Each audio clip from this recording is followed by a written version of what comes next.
the wolf cut, right? The wolf cut is something that's been a trending haircut for some time now, and I got a handful of requests for it. So what I want to do is just kind of show you how you could achieve this at home, you know, do it at your own risk, obviously. But the wolf cut is something where it's got a lot of layers in through here, and then it's very, very narrow down throughout the sides and the nape, okay? And what makes this haircut unique? Well, one, it's trending, and two, it's great for somebody who wants to have a more thinned out, lean type of shape. Now, if you were to attempt this at home, okay, the first thing you want to do is realize that you're trying to get volume throughout the top here. And if your hair is very flat or it's very, very long, the best way to do that is by creating layers. So you've seen this many, many times, right, where you take a section of hair like this and you put it the classic ponytail on the top of your head, and then you cut it. So if you were to do that, right, you would take a ponytail, or you could even just use your hands, and I'm just gonna get this over here. You could use your hands, and you could literally just bring all the hair into one section throughout the top here, right?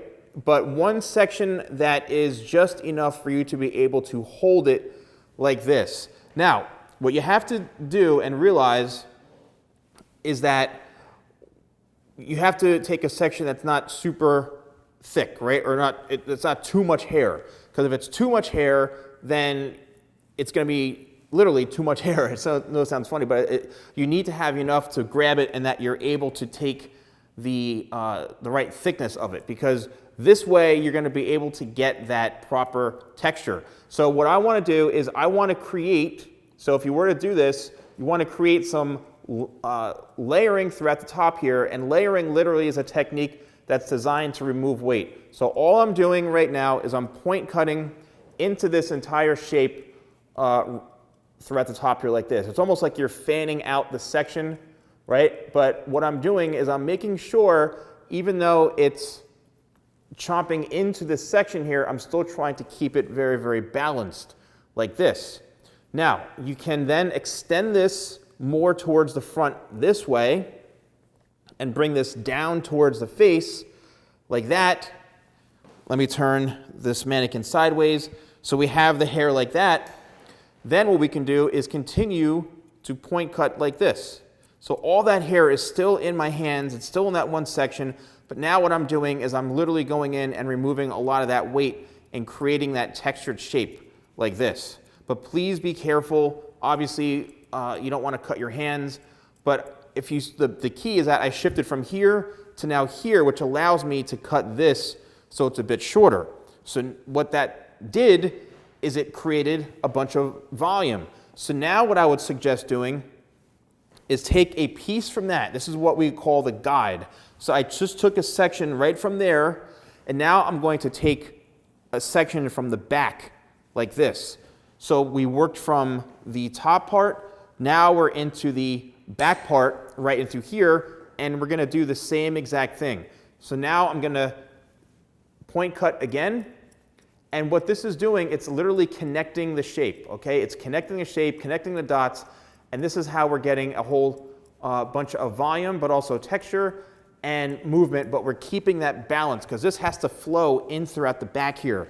So again, let's get rid of that. Now we're gonna bring this up this way, and this is where the shape comes in, where we're leaning out that bottom in through here because we're bringing everything up, but the texture and the volume and the fullness is all gonna be throughout the top and through here. So let's drop this down, and there we go. So now I'm gonna turn this mannequin head so you can see the results. I'm not done yet, we still have a lot of work to do, but let's take that texture and that movement and look. See what we've created? We've created that fullness and that kind of wild, voluminous texture, and it's now all working in throughout the sides and through here.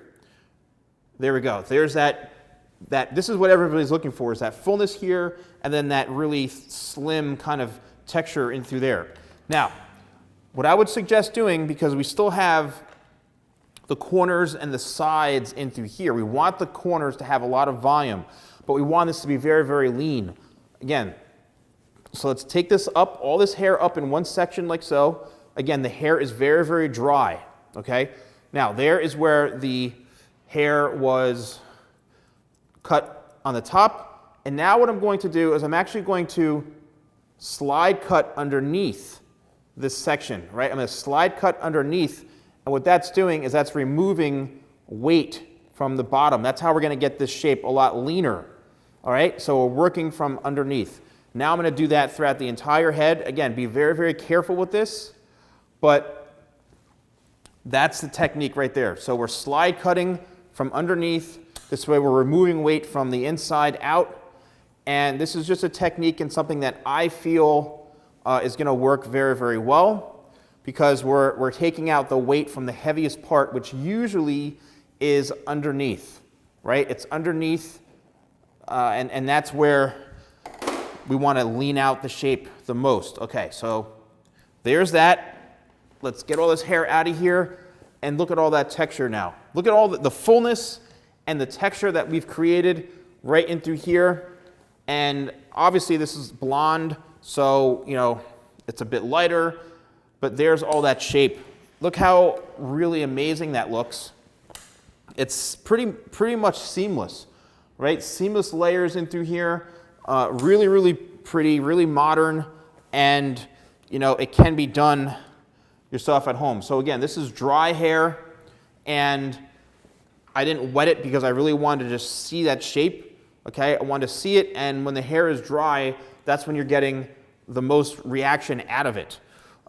There's a lot of techniques you could probably do to achieve this, but if you try this, again, in a more modern, creative way, and realize what you're trying to do with the haircut, this can be done on male hair, female, it doesn't matter. It's going to be the same for everyone, but the key is to really make sure that you're getting that volume and that texture to here. So a great product for this, right? If you do want to spray something in, is Tidal Wave. That'll give it some of that beachy kind of texture, right? If you want to let it air dry. And then you can go in with my locked hairspray, which is a matte finish, really nice workable holding hairspray. That's great for something like this.